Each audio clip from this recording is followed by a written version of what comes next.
Bonsoir à tous, bienvenue sur ce webinaire sur les 4 piliers indispensables pour gérer votre association. Moi, je m'appelle Laurent, je suis le directeur des partenariats chez Yapla et j'ai la chance d'être accompagné de Claire Ribouillard. Donc, je te laisse te présenter, Claire. Oui, bonjour, bonjour à toutes et tous. Merci Laurent pour ton invitation. Avec plaisir. Alors, je vois que vous êtes déjà un certain nombre à vous connecter. Là, on est ravis de vous avoir avec nous. Je vais commencer par vous présenter notre outil qu'on utilise aujourd'hui, qui s'appelle Livestorm, qu'on utilise pour faire nos webinaires. Comme certains nombre d'entre vous l'ont vu, il y a un chat qui est disponible tout en bas à droite que je vous invite à utiliser pour tout simplement nous saluer ou vous présenter. Sur ce même onglet, on a un petit onglet questions. Donc ça, c'est un onglet dans lequel vous pourrez poser toutes vos questions tout au long du webinaire. Nous, on a prévu une session de questions-réponses tout à la fin de ce webinaire avec Claire, mais on a la chance d'être accompagné par Chloé et Solène qui vont être présentes dans le chat aussi, qui vont se présenter et qui vont répondre à l'ensemble de vos questions aussi par écrit tout au long du webinaire. Et puis, on reviendra de toute façon sur toutes celles qui n'ont pas été répondues ou qui ont été suffisamment impactantes là, pour qu'on puisse refaire un débrief en fin de webinaire.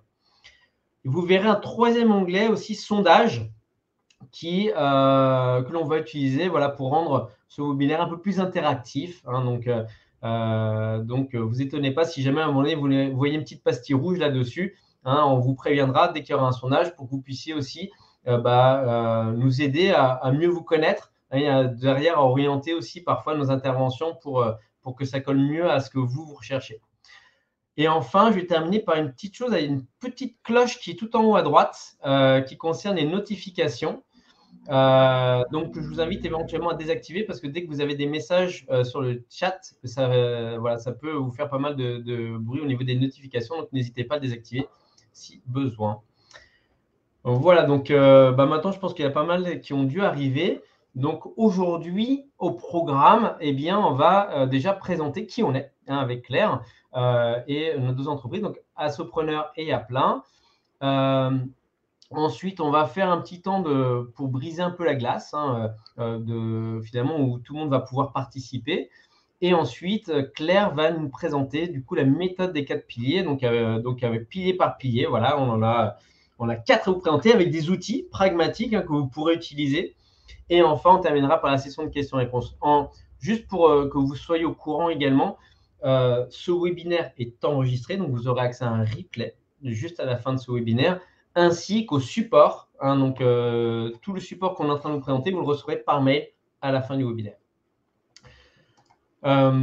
Donc, sans plus tarder, je vais commencer par Yapla. Donc, qu'est-ce que c'est qu'Yapla? Yapla, c'est une plateforme de paiement et de gestion pour associations. Nous, on aide des associations depuis plus d'une dizaine d'années sur la digitalisation parce qu'on s'est rendu compte que les associations utilisaient des outils complètement différents à chaque fois. Donc, souvent Excel pour gérer les membres, un autre outil pour gérer le site web, ou éventuellement un bénévole ou une agence, encore un autre outil pour envoyer des mails. Donc ça, c'était compliqué souvent à gérer au niveau des bureaux, des passations, au niveau de la sécurité, des backups, etc. Et donc là, l'idée, c'était de centraliser tous ces besoins, tous ces outils sur une seule et même plateforme pour ne plus que vous ayez à vous occuper de la partie sécurité, technique, et qu'en plus, toutes les données vont pouvoir transiter d'une application à l'autre. Et en plus, ça permet également de répondre à un deuxième besoin, c'est de vous faire gagner du temps, tout simplement en permettant de connecter les applications qui sont liées à la gestion des membres, par exemple, ou des événements ou des dons, à des formulaires d'inscription en ligne qui, derrière, vous permettent de pouvoir déléguer finalement l'inscription, mais également le paiement. Et du coup, ça va générer automatiquement des mails qui vont pouvoir confirmer les inscriptions avec les factures ou les reçus fiscaux en pièce jointe. Et surtout, ça va aussi faciliter la vie des trésoriers en automatisant une bonne partie des écritures comptables puisqu'on connaît déjà toute la nature des revenus. Donc, c'est une application qui regroupe 8 grandes fonctionnalités, qui sont la gestion des membres, des événements, des dons, du site web, la comptabilité pour essayer de vous faciliter cette partie-là, mais également la communication avec les newsletters ou donner pour avoir des formulaires de sondage, par exemple. Claire, je te laisse présenter Assopreneur. Yes, merci Laurent.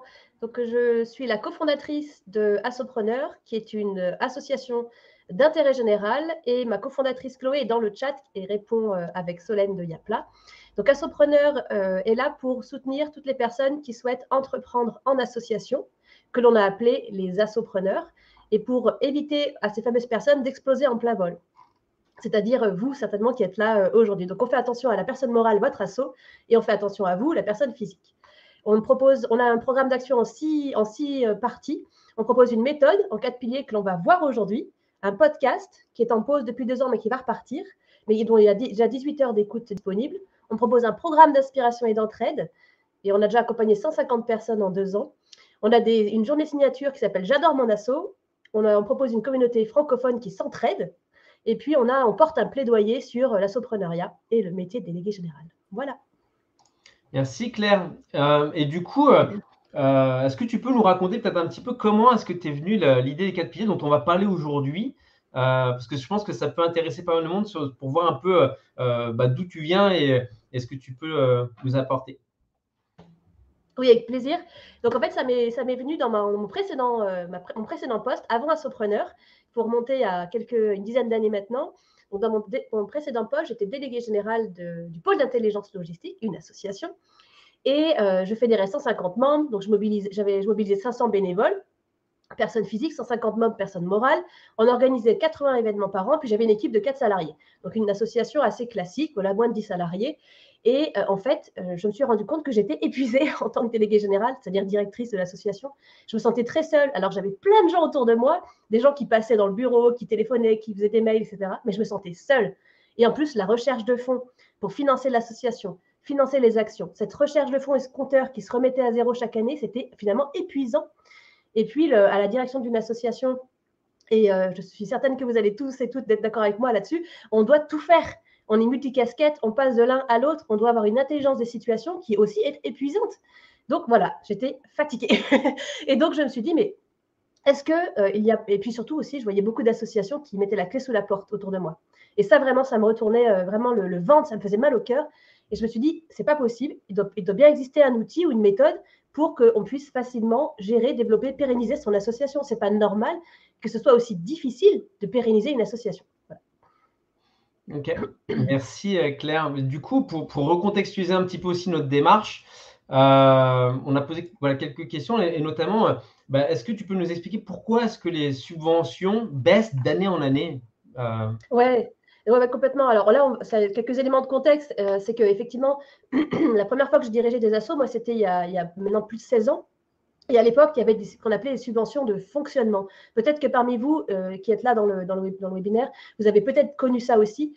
Et ces subventions de fonctionnement, elles ont disparu. Il y a déjà peut-être une dizaine d'années ou peut-être un petit peu moins. Et depuis, elles sont remplacées par des subventions de projet. Et ça, c'est de plus en plus difficile parce que dans les projets, souvent, les subventionneurs ne financent pas le personnel, c'est-à-dire le temps humain. Et c'est ça qui, pour porter toutes les actions, on a besoin d'humains. Donc, c'est de plus en plus difficile de financer les projets, notamment parce que les subventions, il y en a de moins en moins et qu'en plus, elles sont de plus en plus restrictives. Ouais. Donc, et du coup, j'imagine que c'est plus difficile de financer sans impact, c'est ça? En fait, c'est ça. C'est que, comme je disais, le compteur, il se remet à zéro chaque année. Et dans tous les projets que l'on a, on doit trouver des financements. Et à chaque fois, en fait, pour avoir un impact, on a besoin de mettre en place des actions. Et ces actions, on a besoin de les financer, mais on a de plus en plus de mal à trouver ces fonds. Et donc, c'est de plus en plus compliqué. Et il faut donc être agile pour qu'on puisse surmonter tous ces obstacles-là. Ok. Puis, et un dernier élément. Et puis, il y a eu aussi le Covid qui est arrivé en 2020, là, qui a quand même pas mal rebattu les cartes. Quels ont été les impacts de cette crise, d'après toi? Mais carrément, le Covid, ça a vraiment changé énormément les choses pour les associations. Ça a été extrêmement dur pour tout le monde. Il y a beaucoup d'assos qui, malheureusement, ont mis la clé sous la porte. Il a fallu se réinventer et passer au distanciel, travailler différemment. Et ça, il faut le dire, ça a été quand même hyper dur. Moi, je vois bien dans les associations qu'on accompagne, il y a des assos qui commencent à peine à repartir après ce fameux arrêt du Covid. Et donc, ça a mis un frein à tout le monde. Et parfois, ça a mis un ralentissement.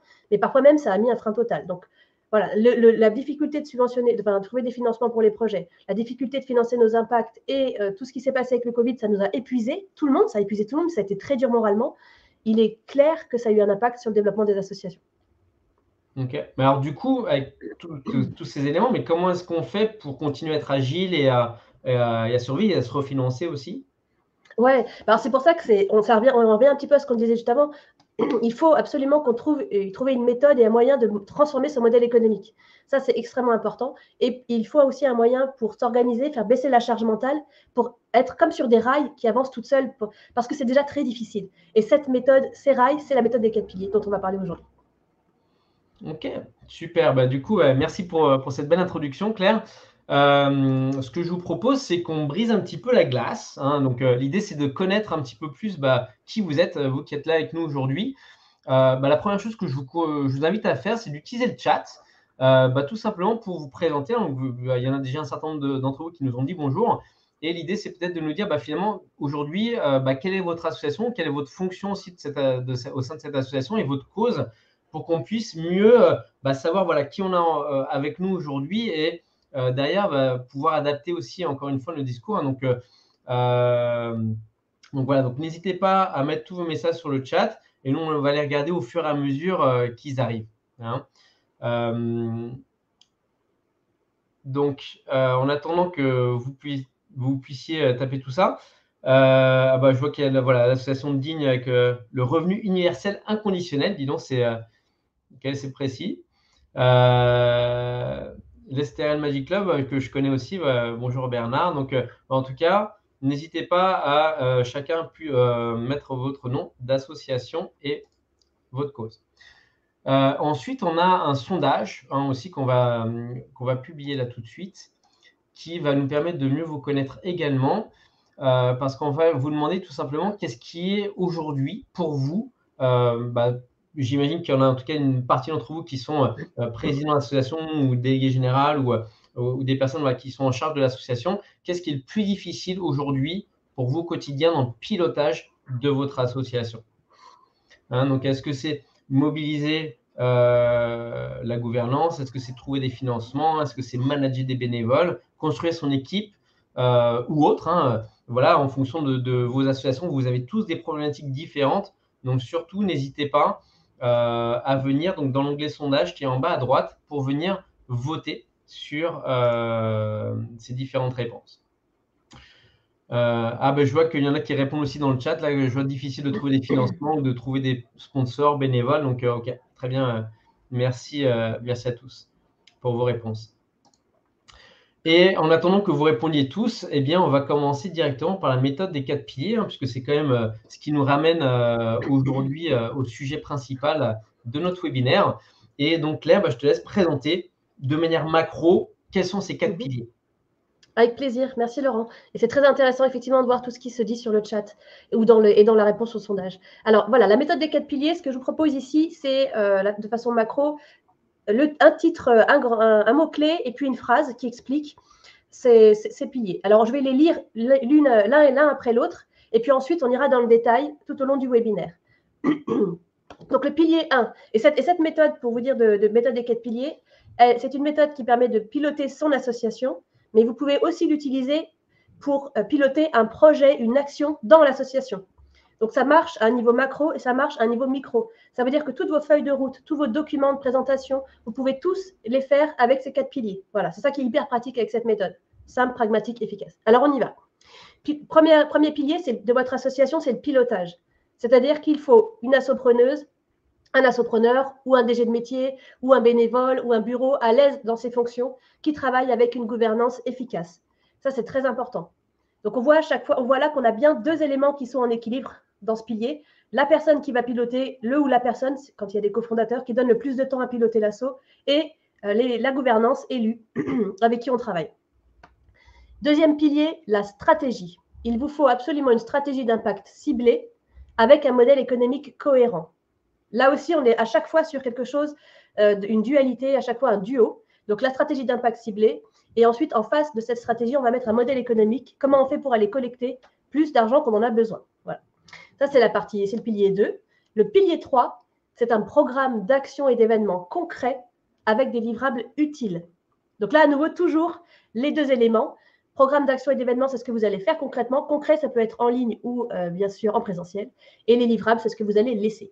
Et enfin, le pilier 4, l'animation. Quand on a fait tout ça, pilotage, stratégie, action, et ben c'est pas fini.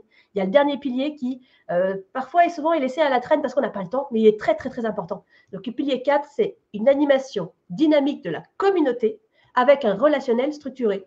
À chaque fois, les deux éléments, la communauté et le relationnel avec les partenaires. Voilà. Ok. Et du coup, je vois en plus par rapport au sondage là qu'il y a 35% des répondants là qui trouvent que c'est difficile de mobiliser la gouvernance. Du coup, est-ce que tu peux peut-être rentrer un peu plus en détail de notre premier pilier? Carrément. Alors, le pilotage est ce premier pilier. Et vous en avez beaucoup parlé effectivement dans les réponses, là, c'est que mobiliser les bénévoles, c'est très difficile. On est bien d'accord, c'est partagé par toutes les assos, par tous les assopreneurs, par tout le monde qui pilote des assos. Alors, 3 points clés pour être à l'aise justement sur ce pilier-là. Donc déjà, c'est travailler la posture de la personne qui va piloter. C'est-à-dire être bien à l'aise dans votre rôle en tant que pilote de l'association. Et ça, c'est pas toujours évident. Et quand on doit travailler avec des bénévoles, en fait, on va faire du management non hiérarchique. Voilà. Et donc, manager des bénévoles, manager des personnes qui sont dans un bureau, un CA, ça s'appelle du management non hiérarchique. Et c'est super dur. Alors, dans la gouvernance, il y a différents types de gouvernance et d'équipes. On va prendre la gouvernance classique d'une association. En général, on a souvent donc l'assemblée générale, un adhérent égale une voix, qui va élire un conseil d'administration. Et par exemple, si jamais vous avez 100 membres dans votre asso, on va élire un conseil d'administration d'une vingtaine de personnes. Et le conseil d'administration va désigner le bureau d'une dizaine de personnes peut-être moins, pour piloter l'asso. Et moi, ce que je vous conseille dans ce pilier-là, c'est de bien penser à rééquilibrer les organes de gouvernance. C'est en général ce que je vois quand je travaille avec les assos et qu'on les accompagne dans le programme. C'est souvent ce que je vois qui doit être rééquilibré. C'est qu'on a tendance, quand on a bureau et CA, à avoir des réunions qui se cannibalisent. Par exemple, ce que je vois le plus souvent, c'est une réunion de bureau par mois et puis une réunion de CA tous les 3 mois. C'est beaucoup trop en fait. Et ça entraîne une démotivation et ça fait perdre la motivation et la présence des personnes bénévoles parce que c'est trop. Donc là, une chose très importante dans ce pilier, c'est vous dire, ce que je vous recommande moi, c'est une AG par an, c'est 1 à 2 CA par an max, et c'est un bureau par mois. Voilà. Et ainsi, ça permet de ne pas trop mobiliser les personnes. Et je vous conseille de rééquilibrer votre conseil d'administration sur un mode de réflexion. Le CA, 1 à 2 fois par an, c'est uniquement pour prendre du recul, prendre de la hauteur sur ce que vous faites dans l'asso, sur votre impact, sur les bénéficiaires, sur votre cause. Regardez ce qui vous arrive dans la figure, ce qu'on aurait pu faire mieux, faire de la prospective, imaginer. Ça, c'est le CA, 1 à 2 fois par an. Et ça motive énormément les administrateurs. Et vous pouvez aller chercher même des invités. On a le droit d'avoir des invités dans les gouvernances. Aller chercher des partenaires autour de vous, des personnes qui ne vont pas forcément être adhérer et être élus, mais vous pouvez les inviter au CA pour qu'ils réfléchissent avec vous 1 à 2 fois par an. Ça motive énormément. Ça fait un moment super agréable pour tout le monde et hyper intéressant pour l'asso.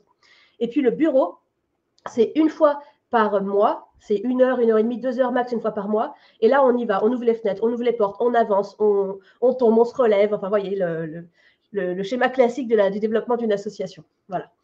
Et enfin, dans ce pilier-là, ce qui est important aussi dans ce pilier de pilotage, c'est l'accompagnement au changement. Voilà, quand on est dans une association et qu'on la pilote, on a toujours plein d'idées, on a envie de faire plein de choses. Et en fait, il faut aussi convaincre un collectif et d'avancer. Et dès qu'on propose une nouvelle chose à une gouvernance, par exemple, eh bien, le cerveau humain, quand on lui propose quelque chose de nouveau, sa première réaction, c'est le non. C'est le non. Donc voilà, donc ça, l'accompagnement des membres du CA et du bureau au changement, c'est un gros travail. Et dites-vous bien, et vous pouvez aller chercher plus d'infos si vous le voulez sur Internet ou venir au sein du programme. Mais en tout cas, quand vous accompagnez les personnes dans le changement, ça leur fait suivre le même cycle que le deuil. Donc, vous voyez ce que ça demande comme difficulté. Donc ça va être quelque chose sur lequel vous allez devoir travailler. Et accompagner au changement, ça prend du temps. Donc, quand vous avez un sujet qui est sensible ou des choses, des évolutions à mettre en place, par exemple, faire passer votre asso sur Yapla, plutôt que d'avoir du papier, par exemple, et de passer au digital, eh bien, parfois, ça va vous demander d'en parler pendant 1, 2 ou 3 réunions de bureau, voire faire un ou deux CA, et puis de remettre le dossier à chaque fois, d'en reparler, de laisser le temps aux personnes de réfléchir et d'y revenir. Okay. Est-ce que, Laurent, tu vois quelque chose? Ouais, non, mais du coup, quel outil pragmatique est-ce que les associations, les dirigeants d'associations qui sont avec nous aujourd'hui pourraient utiliser pour répondre à ce pilier-là, par exemple? Oui, Alors, ce que je vous propose, moi, aujourd'hui, c'est la zone de génie. Et ça a du sens par rapport à ce qui était dit aussi dans le chat, c'est dur de mobiliser les personnes, de mobiliser la gouvernance. En plus, les gens changent tout le temps. Ils quittent un poste, ou ils n'ont plus le temps, ou leur vie change, et donc il faut les renouveler. Pour ça, j'ai l'outil parfait, ça s'appelle la zone de génie. Donc, la zone de génie, et on a matérialisé ça par un petit tableau, c'est aller au-delà des compétences. Quand on arrive à identifier sa propre zone de génie en tant que pilote, et quand on arrive à identifier une zone de génie chez nos administrateurs, eh bien, ça nous permet ainsi de ne pas les missionner sur leur zone de génie, de leur proposer des missions concrètes et qui vont les motiver à fond, qui vont leur donner de l'énergie et qui vont s'éclater.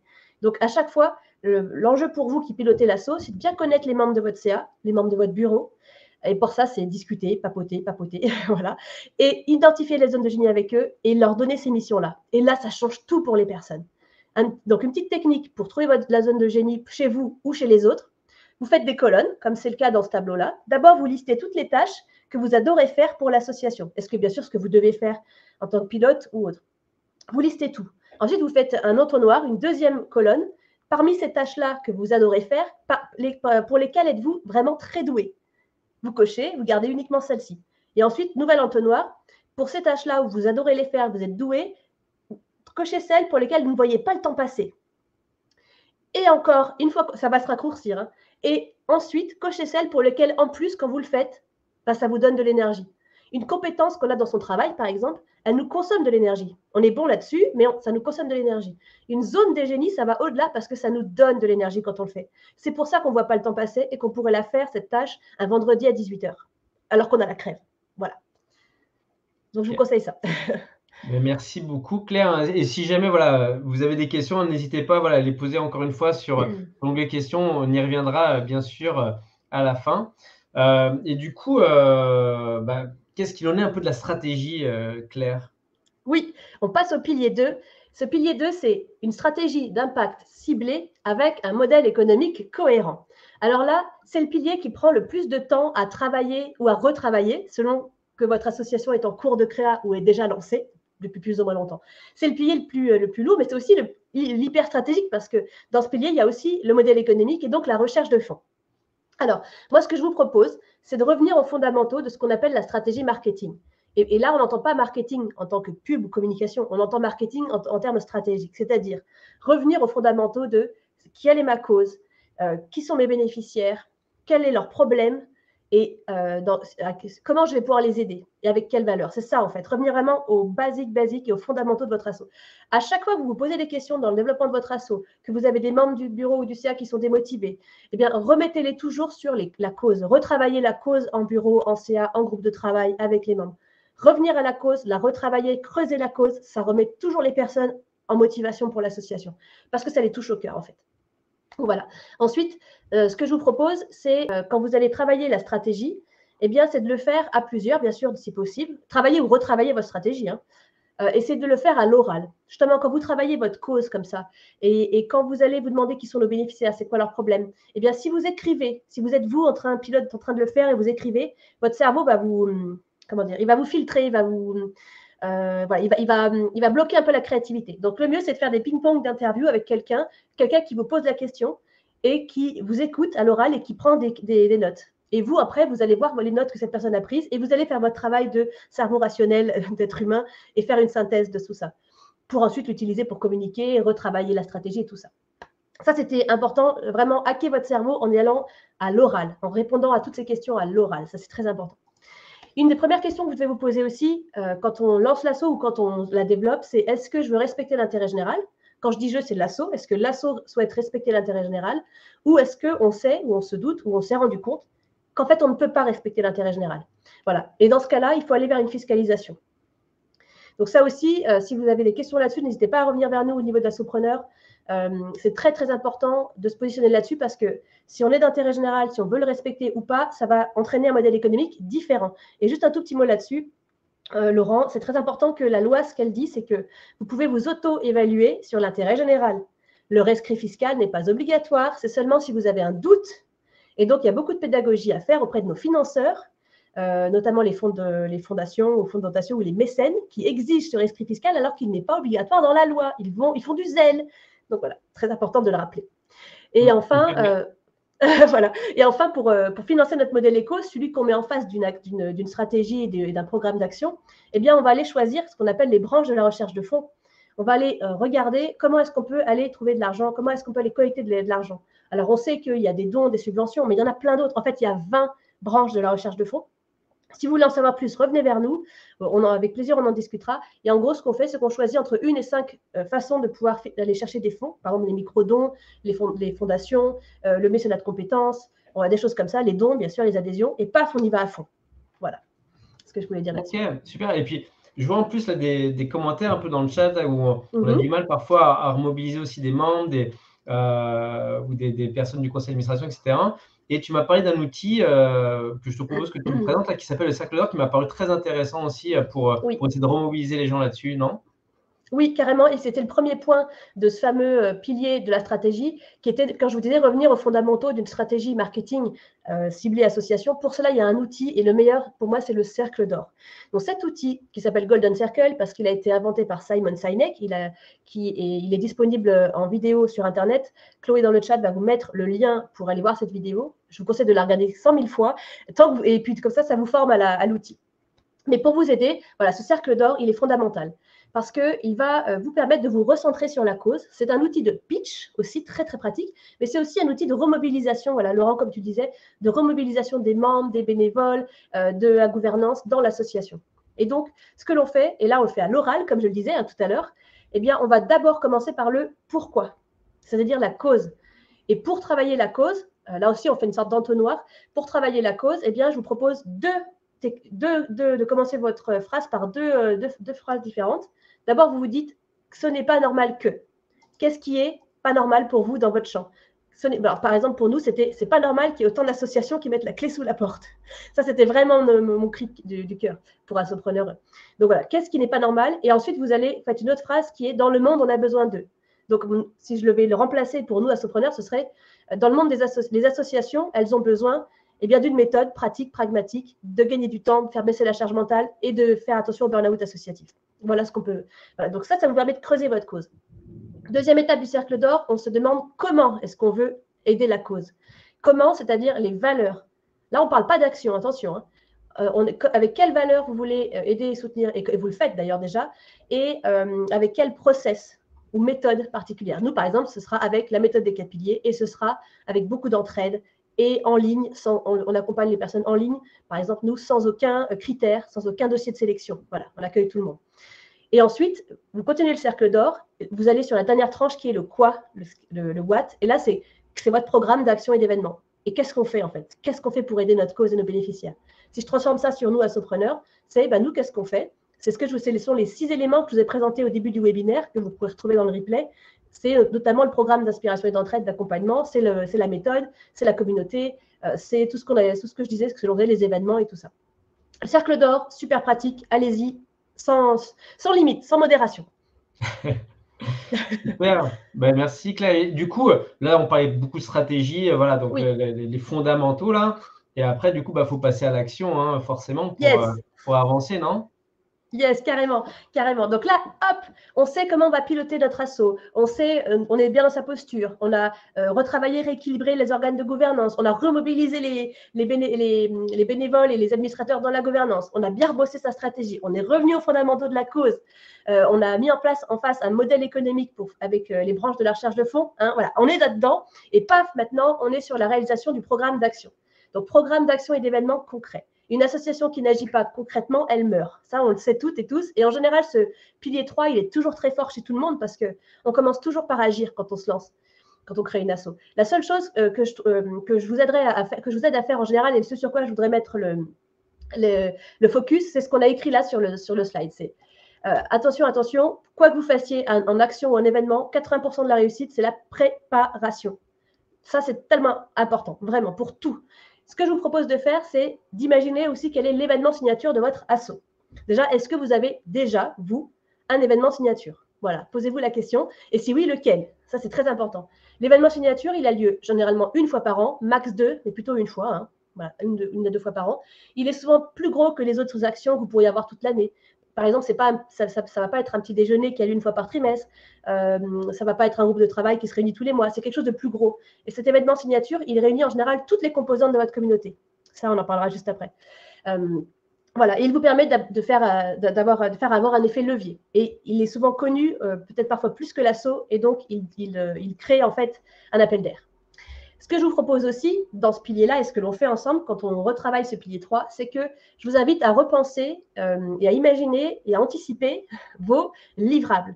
Dans livrable, on entend tout ce qui va être produit et qui reste une fois que l'action ou l'événement est passé. Par exemple, pour ce Webi ensemble, que l'on a ensemble avec Laurent et toutes les équipes de Yapla, eh bien, les livrables, ça va être le replay, ça va être la présentation, ça va être peut-être une photo d'un prime écran que nous, on va faire, peut-être des questions que vous vous posez, que vous avez posées dans le chat. Voilà, ça peut être ce genre de choses.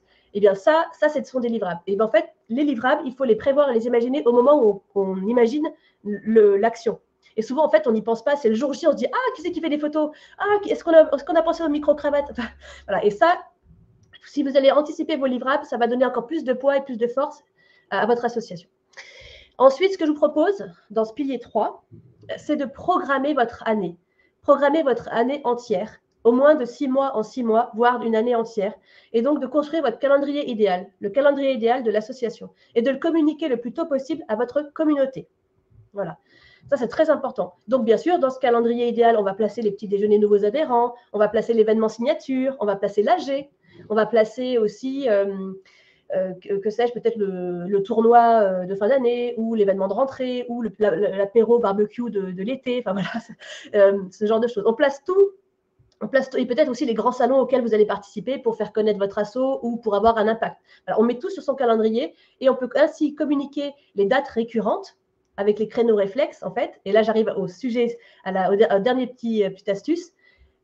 À chaque fois, quand vous programmez des événements ou des actions, pensez date réflexe. Si cet événement doit avoir lieu plusieurs fois dans l'année ou une fois par an, eh bien, pensez à mettre toujours cet événement au même moment.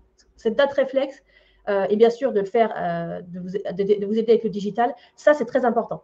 Et donc comme ça, vous allez pouvoir proposer les dates le plus en avance possible via votre plateforme digitale, via des invitations, via un calendrier en ligne, etc., à votre communauté. Voilà, Laurent. Effectivement, en plus, comme tu dis aussi, le digital peut aider là-dessus.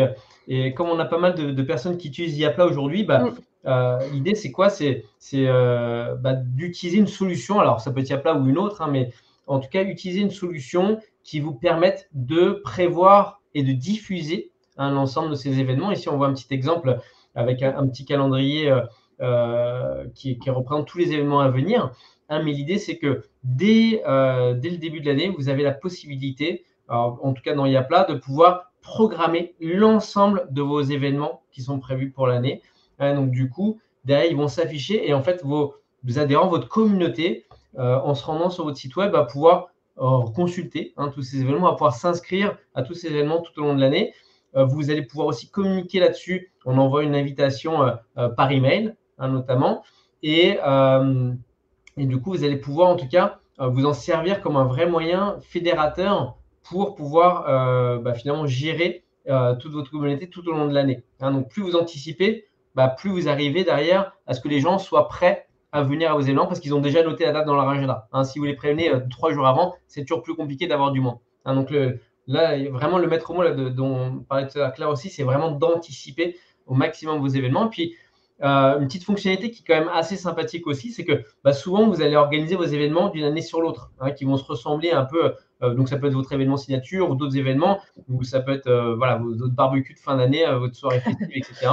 Et bien, le fait de pouvoir dupliquer vos événements vont garder tous les paramétrages aussi que vous avez pu rentrer. Et donc, du coup, vous avez de moins en moins de travail au fur et à mesure des années parce que finalement, vous réutilisez toute la matière première que vous avez pu créer peut-être la première fois.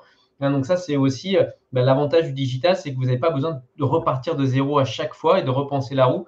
L'idée, c'est de pouvoir répliquer des choses qui ont déjà marché et puis d'adapter aussi parce que forcément, vous allez avoir des retours, vous allez avoir des choses qui sont super bien placées, d'autres un peu moins bien et vous allez essayer d'apprendre de vos erreurs et de corriger le tir si besoin.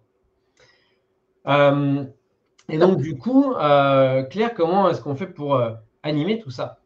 Oui, C'est le dernier pilier. Donc, quand on a fait tout ça, je vous remets dedans, on a vu le pilotage, on a rééquilibré les organes de gouvernance, on a retravaillé la stratégie, on a mis un modèle économique en face, on a vu comment le financer, comment aller chercher des fonds. On a travaillé, anticipé, programmé son programme d'action, on a créé son événement signature, on est à fond sur les livrables digital. On pense que c'est fini. Eh bien, non. Le dernier pilier, c'est le plus important. Il est très, très, très important. Et comme je vous le disais, c'est souvent celui qui est oublié, qui passe un peu comme la dernière roue du carrosse parce qu'on manque de temps, on est tous débordés. Je comprends bien.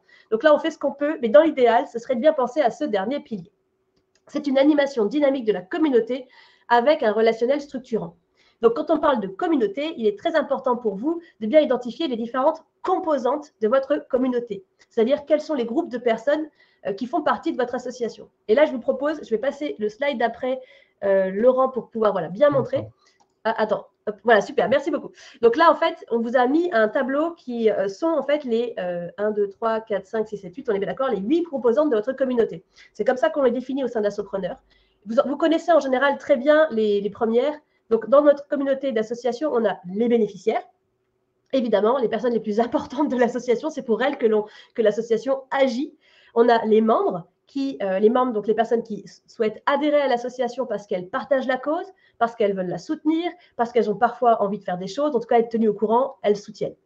Ensuite, on a les bénévoles, donc les personnes qui s'impliquent pour faire des choses avec vous, vous aider, que ce soit très ponctuellement ou tout le temps. Vous voyez, souvent, il y a une confusion, en fait, c'est ce que je vois quand on accompagne des associations. Il y a un petit peu une confusion entre bénévoles, membres, parfois on ne sait pas trop. Et ce que je voudrais vous expliquer, c'est que grâce à ce tableau-là, vous voyez, on va voir qu'une personne peut cocher toutes les cases ou une personne va en cocher que 2. Par exemple, personne 1, on va mettre, imaginons Laurent, voilà, qui est dans une association. Eh bien, hop, Laurent, il peut être bénéficiaire de mon asso, mais il décide en fait d'adhérer parce qu'il trouve que c'est génial ce qu'on fait et il veut soutenir la démarche pour que d'autres personnes puissent être aidées. Paf, il devient membre. Et puis Laurent, il adore tellement ce qui se passe dans l'asso, il a été bénéficiaire, il a été aidé, et puis il a quand même un petit peu de temps, donc paf, il décide de donner du temps. Il va animer le stand à un salon, il va accueillir des personnes au tournoi, il va faire la buvette, etc. Eh bien, oui, il va appeler des gens. Eh bien, il devient bénévole. Et clac, il coche toutes les cases. C'est comme ça que je vous expliquais. Et donc, les autres colonnes de la communauté, il y a bien sûr les donateurs. Alors là-dedans, je mets aussi les mécènes financiers, je mets aussi les subventionneurs. On va avoir les partenaires. Alors, dans les partenaires, souvent, ce sont les partenaires publics, parapublics, territoriaux. Et je mets aussi les prescripteurs, c'est-à-dire les personnes qui vont vous mettre en relation avec quelqu'un avec qui vous allez pouvoir faire quelque chose. Voilà. Par exemple, Laurent, il pourrait aussi me dire « Ah, j'ai mon beau-frère ou ma belle-sœur qui bosse dans telle boîte, qui a envie de soutenir les assos. » Et paf, il vous met en relation avec la PDG de cette entreprise qui va devenir votre mécène. Et boum, Laurent, il coche la case aussi partenaire. Wouh, voilà. Et donc, on a aussi comme colonne les sponsors. Les sponsors, nous, on voit ça en tant qu'entreprise, souvent les sponsors, entreprises avec qui vous allez mettre en place un partenariat financier avec contrepartie. C'est la différence entre mécénat et sponsoring. Pour le mécénat, il n'y a pas de contrepartie. Et attention, c'est n'est accessible que si vous êtes d'intérêt général. Vous vous souvenez, on en a parlé en pilier 2. Et le sponsoring, c'est des sous contre une contrepartie. Voilà. Et enfin, il y a l'équipe salariée quand vous en avez une, qui est une composante de votre communauté. Et puis, il y a bien sûr la gouvernance, qui est aussi une composante avec qui on travaille beaucoup sur le changement, l'accompagnement au changement. Je repasse à la slide d'avant. Donc voilà, on a dit identifier les composantes. Voilà. Ensuite, bien identifier le lieu de votre communauté en ligne et choisir les bons canaux. On revient au digital et la solution Yapla est parfaite pour ça. Donc, c'est pour ça que nous, au sein d'Assopreneur, on adore Yapla et on travaille énormément ensemble. Et donc, vraiment, utiliser, exploiter à fond votre solution Yapla. Et enfin, on va travailler sur les partenariats. Les partenariats, c'est la fée du développement d'une asso. Il faut donc imaginer que votre association, c'est une personne morale qui crée son propre relationnel avec d'autres personnes morales en général ou d'autres personnes physiques. Et que ça se construit, ça prend du temps. On commence en général par, bien sûr, les associations qui font un peu la même chose que nous, qui sont connexes à ce que l'on fait dans notre cause. On commence par les collectivités territoriales, du plus local au plus large. On peut aller jusqu'au gouvernement, jusqu'à l'Europe. Et puis, on peut aller après faire des partenariats avec des entreprises, etc., etc., etc. C'est infini. Les partenariats, c'est infini. Voilà. Super. Et du coup, dans les applications concrètes, effectivement, pour animer tout ça, voilà, nous, on va parler de ce qu'on connaît aussi. Donc, le digital, encore une fois, avec les applications peut aider, et notamment avec Yapla. Pourquoi? Parce que ça va vous permettre notamment, alors voilà, encore une fois, on n'est pas la seule solution sur le marché à faire ça, mais à pouvoir gérer tous vos contacts au même endroit et de faire évoluer dans le temps. Parce que forcément, vous allez avoir, vous êtes en contact avec des partenaires, comme je disais, ça peut être des bénévoles, ça peut être des membres, etc. Et de pouvoir centraliser toutes ces personnes-là et de savoir finalement quelles personnes ont participé à quel événement, de savoir est-ce qu'ils sont membres, est-ce qu'ils sont donateurs, etc. Donc de savoir quel est le degré finalement d'interrelation que vous avez avec chacun de ces contacts, ça va vous être hyper utile aussi pour pouvoir interagir avec eux et puis de dire, voilà, finalement, telle personne est déjà venue à 5 événements, mais il n'est pas membre de l'association. Pourquoi? Et donc, ça vous permet aussi de mieux comprendre finalement les comportements aussi des personnes qui font partie de votre communauté et de votre entourage. Et puis, par exemple, un membre qui participe à beaucoup d'événements ou qui est souvent là, derrière, il peut passer aussi peut-être, pourquoi pas, en tant que bénévole ou s'investir plus dans l'association. Donc, ça peut être aussi des éléments qui vous permettent de déceler ça. Ce n'est pas la seule chose, bien entendu. Il y a aussi beaucoup sur les relations humaines, mais disons que c'est des outils qui vous permettent de piloter en fait beaucoup plus facilement cette communauté.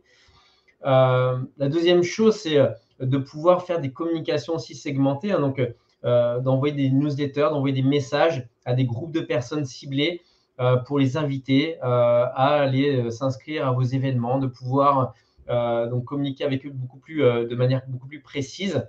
Et enfin, on a aussi la possibilité sur Yapla, voilà, pour ceux qui ne savent pas, de créer un site web. Et sur ce site web, on a la possibilité aussi d'avoir un espace connecté pour les adhérents, notamment. Donc, les personnes vont pouvoir se connecter directement sur le site. Je peux même vous montrer, voilà, on a 2 petites minutes là pour vous montrer un exemple concret.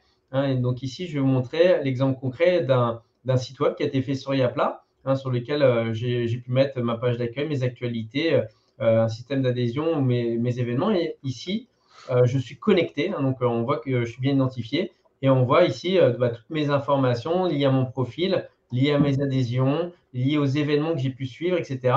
Et donc, je suis capable de renouveler mon adhésion en ligne, de pouvoir voir mes participations aux événements. On pourrait même créer un annuaire des membres pour voir l'ensemble des membres de la communauté aussi de l'association. Il y a plein de possibilités derrière. Donc, tout ça, c'est juste une première étape. Et puis derrière, on peut toujours aller plus loin. Donc, il ne faut pas voir ça comme un monstre non plus à mettre en place, parce que souvent, on y va étape par étape en fonction des besoins et des réalités concrètes de ce qu'on vit en tant que dirigeant d'association.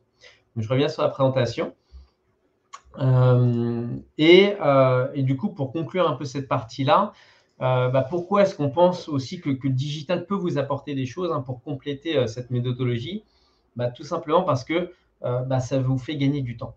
Très souvent, pourquoi est-ce qu'on passe là-dessus? C'est parce qu'on croule un peu sous les demandes.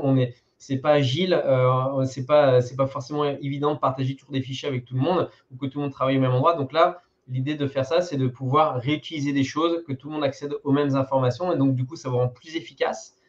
Le digital vous permet aussi plus facilement de mesurer votre impact, de savoir concrètement combien de personnes sont venues visiter, je ne sais pas, votre site web, par exemple, combien de personnes se sont inscrites. Donc là, au fur et à mesure que les gens s'inscrivent, vous voyez directement le niveau des inscriptions qui augmente, que ce soit pour un événement ou pour des dons. Donc, vous voyez tout de suite en temps réel, quelque part, les informations qui évoluent. Le fait aussi, parce qu'il y a plein d'associations qui n'ont pas encore de site web ou qui sont très peu présentes sur Internet, ça va vous donner de la visibilité. Alors, souvent, la première chose que les associations font maintenant, c'est d'être sur les réseaux sociaux, ce qui est super, parce que ça vous donne déjà une première visibilité et ça vous permet de gérer votre communauté.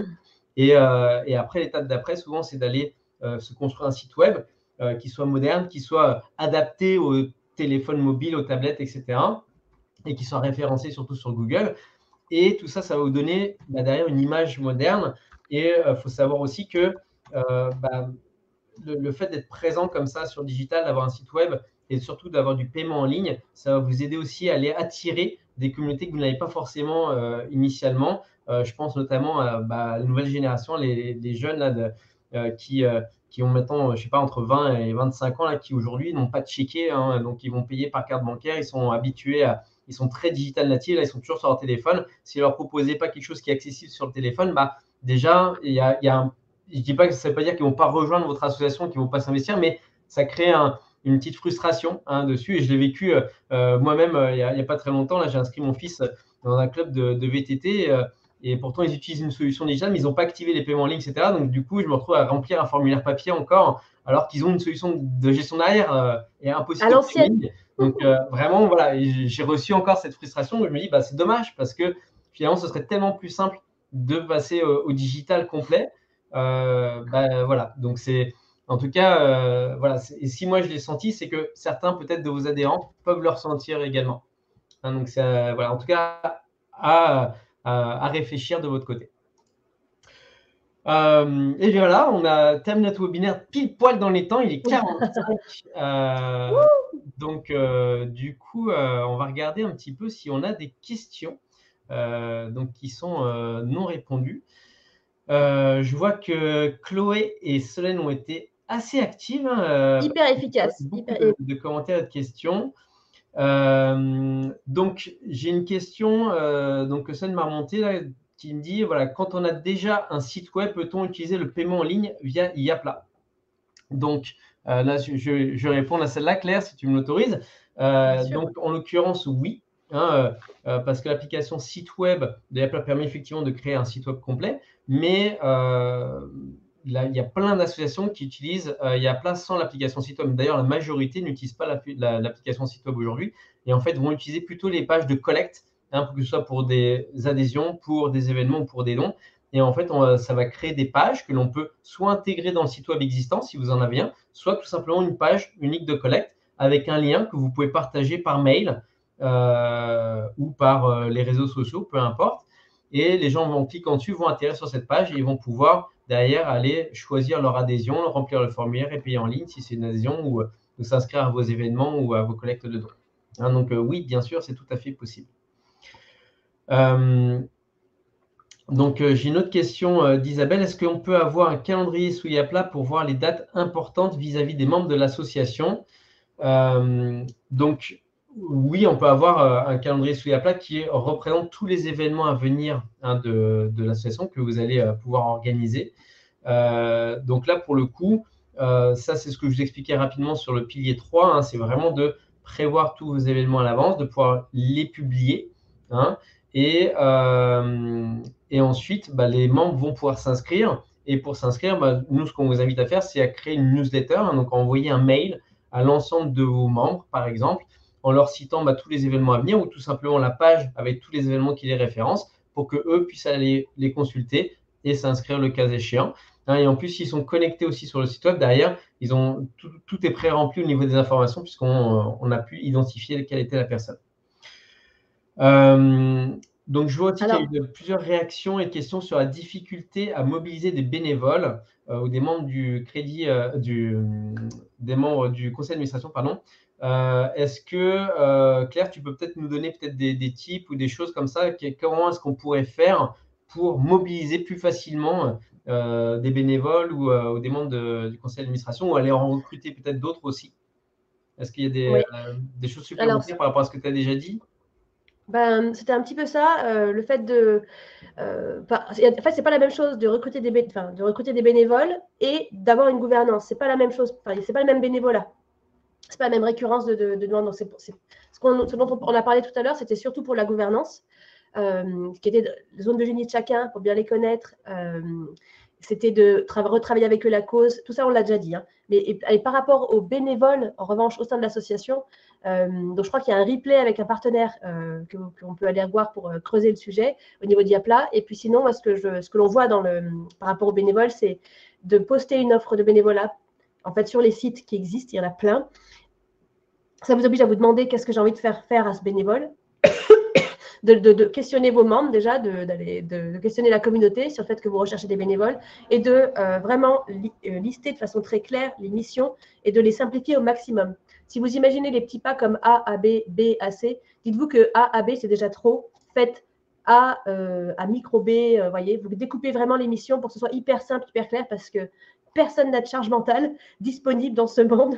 Et même si on a envie de soutenir l'association dont on est membre ou pas d'ailleurs, quand on est bénévole, plus c'est simple, plus c'est bien cadré, et plus le bénévole est encadré par quelqu'un de l'équipe ou quelqu'un de la gouvernance, mieux c'est.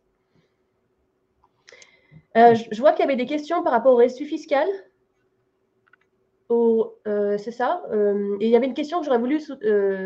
Nous avons tous, mais les fils nous avons refusé le reçu. Ouais, il y a plein de questions sur le reçu fiscal et l'intérêt général. Si jamais vous avez envie d'en savoir plus, n'hésitez pas à poser une question en commentaire. Moi, j'ai cru voir une question aussi qui disait voilà, qu'est-ce qui fait qu'on peut être reconnu d'intérêt général ou qu'est-ce qui fait dire qu'on serait d'intérêt général en fait? Ouais, alors ça dessus, je peux le répondre très très vite. Chloé a mis dans le chat le lien que l'on partage à toutes les personnes dans Infopreneur qui le souhaitent. Mais je vais vous le dire aussi à l'oral, il y a 4 critères. En fait, l'intérêt général, donc question qu'on doit se poser, c'est défini par les impôts. Donc on oublie l'aspect cœur, émotion, cause, tout ça. Non, c'est de l'évasion fiscale en fait pour les impôts. Donc c'est défini par les impôts et il faut respecter 4 critères. Le premier, c'est que l'association doit présenter un certain caractère. Il y a différents caractères qui ont été désignés par les impôts comme étant dans l'intérêt général. C'est philanthropique, éducatif, scientifique, social, humanitaire, sportif, familial, culturel ou patrimoine artistique ou défense de l'environnement. Voilà. Si vous n'êtes pas là-dedans, déjà, ça ne marche pas. Ensuite, deuxième critère, il faut avoir une activité non lucrative. Donc, pour vous traduire, ça veut dire que ce n'est pas votre bénéficiaire qui paye l'impact que vous avez pour lui. Si c'est le bénéficiaire qui paye l'impact, ce n'est pas de l'intérêt général. Pour que ce soit de l'intérêt général, il faut que le bénéficiaire il paye 0 de l'impact ou maximum 20-25% du coût réel de l'impact. Ensuite, votre asso doit avoir une gestion désintéressée. Donc, la gouvernance est bénévole. On n'est pas prestataire de son association. On n'est pas auto-entreprise prestataire de l'asso qu'on préside. Ça, c'est fiscalisation directe. Et les fonds de l'asso ne sont jamais reversés si jamais on la clôture. Ils ne sont jamais reversés aux membres. Et enfin, dernier point, votre asso doit s'adresser à un cercle étendu de bénéficiaires. Il ne faut pas que votre asso s'adresse à un cercle restreint de bénéficiaires. C'est très important. Voilà. Ok. Ben, merci Claire. Je vois qu'il y a d'autres questions qui arrivent. Il y en a une que je vais répondre rapidement. Là, c'est Yapla est-il prévu pour smartphone, Android? Alors, il faut savoir que toutes les pages qui sont générées par Yapla sont consultables, bien entendu, sur les formats mobile et tablette. Par contre, il n'y a pas d'application pour l'instant qui est prévue encore sur Android et iPhone. Ça fait partie des projets dans les cartons, mais qui ne sont pas prévus à court terme. Donc après, je ne sais pas s'il y a un besoin particulier lié à ça, mais n'hésitez pas à nous contacter aussi par ailleurs. Hein. Nous, on est toujours très disponible, notamment sur l'adresse mail bonjour@yapla.com, hein, où on pourra traiter l'ensemble de vos questions aussi plus précises. Et une question technique aussi, une fois sur Yapla, aurons-nous un interlocuteur technique pour être accompagné sur la plateforme? Alors oui, il faut savoir qu'aujourd'hui, chez Yapla, on est une quarantaine de personnes et qu'on a des personnes qui sont dédiées à l'accompagnement des associations. Donc, on a des personnes qui font vraiment du support et qui répondent à vos questions. Et puis, il y en a qui vraiment vous aident et vous prennent en main dans la configuration si vous avez besoin d'aide ou même dans la réalisation de sites web. Donc, on a vraiment des équipes dédiées à ça. Donc, si jamais vous avez des besoins de ce type-là, n'hésitez pas non plus à communiquer avec nous et on y répondra avec grand plaisir. J'ai une question sur le formulaire de reçu fiscal. A-t-il une forme spécifique à avoir? Alors, ouais, je peux répondre à ça, Laurent, si tu veux bien. Le formulaire de reçu fiscal, en fait, il ne faut pas confondre rescrit fiscal et reçu fiscal. Donc, quand on parlait d'intérêt général et quand on veut être sûr, si jamais on a un doute sur l'intérêt général, on fait une demande de rescrit fiscal auprès des impôts. Ça, c'est la demande de impôt. Dites-moi si oui ou non je respecte bien l'intérêt général.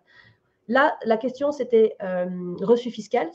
Donc là, ça veut dire que quand vous avez un don qui vous est fait et que vous souhaitez accorder une défiscalisation à votre donateur, vous allez lui faire un reçu fiscal. Donc, il n'y a pas vraiment de trame obligatoire. Vous avez des modèles sur le site du gouvernement. Sinon, le tout, c'est qu'il y ait bien le nom, prénom, le montant de votre donateur et que ce soit bien signé par le ou la présidente de l'association. Voilà. C'est tout simple en fait là-dessus. Il n'y a pas vraiment de CERFA pour ça, pour le reçu fiscal. Mais je crois néanmoins qu'il y a un CERFA qui est disponible quand même sur le site du Il y a un modèle sur le des impôts. Il y a un modèle sur le site du gouvernement, association.gouv.fr, où voilà, il y a un modèle. J'ai plus le lien, mais voilà, vous pouvez le trouver assez facilement. Ouais. J'ai une question de Alain, alors qui est un peu vague, mais je vais essayer d'y répondre quand même sur comment faire connaître notre association qui souhaite soutenir une expérimentation du revenu universel inconditionnel au Sénégal. Alors, Alain, ma réponse ne va pas forcément être précise parce que c'est un peu plus compliqué que ça. Enfin, ça va dépendre à qui vous voulez vous adresser, ce que vous voulez faire. ce que vous appelez par faire connaître. Est-ce que c'est auprès de financeurs? Est-ce que c'est auprès d'une communauté précise? Est-ce que c'est auprès des donateurs? Est-ce que vous allez chercher des adhérents, des adhésions?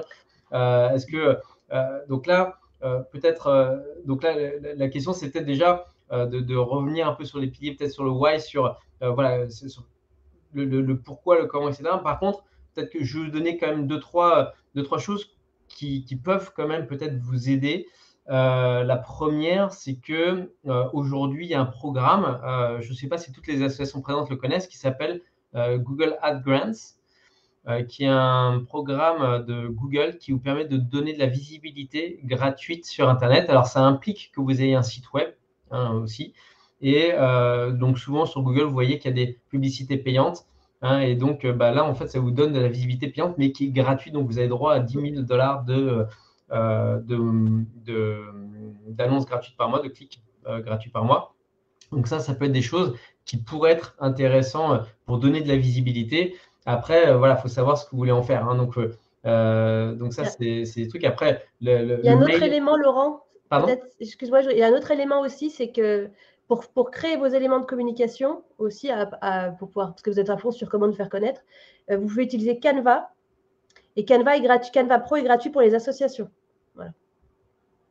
Oui, alors, et d'ailleurs, de manière plus générale, pour les outils de communication et les outils digitaux, il y a un organisme qui s'appelle Solidatech, qui crée des partenariats avec pas mal d'entreprises privées, notamment sur le digital, pour offrir des offres gratuites ou très peu chères pour les associations. C'est comme ça que vous pourrez utiliser, par exemple, les outils pro de Google ou de Microsoft gratuitement pour votre association. Donc ça, c'est des choses qui peuvent grandement vous aider aussi si vous voulez professionnaliser un peu votre démarche avec des outils. Donc j'ai une autre question de Laurie. Je souhaiterais proposer mes services de mon association à une entreprise et quels sont les avantages pour elle? Est-ce que vous avez une réponse claire éventuellement là-dessus? Alors la question est un tout petit peu vague, mais c'est pas évident de poser une question sur le chat, donc je comprends. Quel est l'intérêt pour une entreprise de faire appel à une association? Je ne suis pas sûre de bien comprendre la question, mais si je devais répondre là en ayant juste ça comme info, peut-être que l'association que vous avez peut-être défend une cause qui touche le ou la direction de l'entreprise et ou les salariés, et que faire appel à un intervenant qui est une asso plutôt qu'une autre entreprise, ça peut avoir beaucoup de sens pour soutenir l'intérêt général. Voilà, peut-être que ça peut être ça.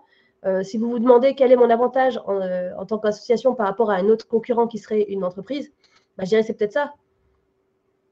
Est-ce que vous voyez autre chose? Ouais, n'hésitez pas à préciser dans le chat si vous voyez qu'on est parfois un peu à côté. C'est pas toujours évident de savoir exactement de quoi vous voulez parler. Donc voilà. En tout cas, et encore une fois, si on répond pas à toutes vos questions dans le détail là maintenant, sachez que Claire et moi, on est hyper disponible aussi derrière pour y répondre. Il ne faut pas hésiter à nous écrire. Donc juste à la fin du webinaire, on vous donnera aussi nos emails. Vous les aurez dans le support aussi qui vous sera envoyé suite au webinaire. Je ne vois pas d'autres questions pour le moment, donc je pense qu'on a répondu à pas mal de… Il y a une question. L'aide d'assopreneur est-elle payante? C'est la question juste avant de fermer le webinaire. Alors, en fait, j'ai une bonne nouvelle pour ça, c'est que nous, on est une association d'intérêt général. Et donc, tout ce que l'on fait, on respecte dans tout ce qu'on disait, activités non lucratives et tout ça. Donc, l'accompagnement, dans notre programme d'accompagnement, il est en liberté et conscience. C'est-à-dire que vous donnez ce que vous pouvez, ce que vous voulez, pour nous aider à continuer à vous aider. Et c'est très important pour nous, parce que si les membres ne nous aidaient pas, on n'y arriverait pas, mais chacun le fait en fonction de ses possibilités. Et donc, depuis 2 ans, les membres du programme, donc les 150 membres, ont donné entre 0 et 1 000 euros. Donc, vous voyez, les possibilités de chacun sont très variées et c'est tout à fait OK de ne pas mettre quand on ne peut pas. Voilà, mais ouais, et en plus, Claire et Chloé ont une belle énergie là, donc n'hésitez pas à les contacter aussi. Et du coup, on va conclure ce webinaire là-dessus. Est-ce que vous pouvez peut-être nous donner juste un petit mot pour nous dire un peu comment vous avez trouvé ce webinaire? N'hésitez pas à faire des commentaires aussi ou des axes d'amélioration. Oui. C'était une première aujourd'hui, ce webinaire. On a pensé, imaginé pour vous, mais peut-être que voilà, peut-être qu'il y a eu des frustrations, il y a des choses que vous auriez pensé qu'on allait aborder, qu'on n'a pas abordé. Donc n'hésitez pas à nous faire un maximum de retours. On est très preneurs. de tous vos retours. Et du coup, je vous mets ici voilà, les sites, nos adresses mail. Contactez-nous, on est disponible. On a des équipes à chaque fois voilà, qui peuvent répondre à vos questions. Donc, n'hésitez pas voilà, à nous écrire un mail pour prendre rendez-vous ou autre. Donc, en tout cas, merci à tous pour votre énergie, votre du coup, assiduité aussi, puis votre attention. C'était un plaisir d'animer ce webinaire aujourd'hui avec vous et merci à toi, Claire. Merci, merci Laurent, et puis Solène, Célia et toute l'équipe de Yapla. Merci à vous qui êtes là en ligne, qui avez participé, puis à vous qui regarderez le replay par la suite avec Chloé. Donc, on est hyper heureuse de pouvoir accompagner toutes les personnes qui dirigent, pilotent une asso. Donc, surtout, courage, on est toutes et tous dans le même bain. C'est dur et en même temps, c'est hyper exaltant. Donc, on continue. Il y a les hauts et les bas de l'assopreneuriat, mais dans tous les cas, c'est toujours un pas de plus pour la planète et ses habitants. Donc, merci et bravo à tout le monde. Ouais, et encore merci à Solène et Chloé d'avoir répondu à toutes les questions. C'était Ouais. super. Et bonne soirée à tous. À bientôt. À bientôt. Bye bye.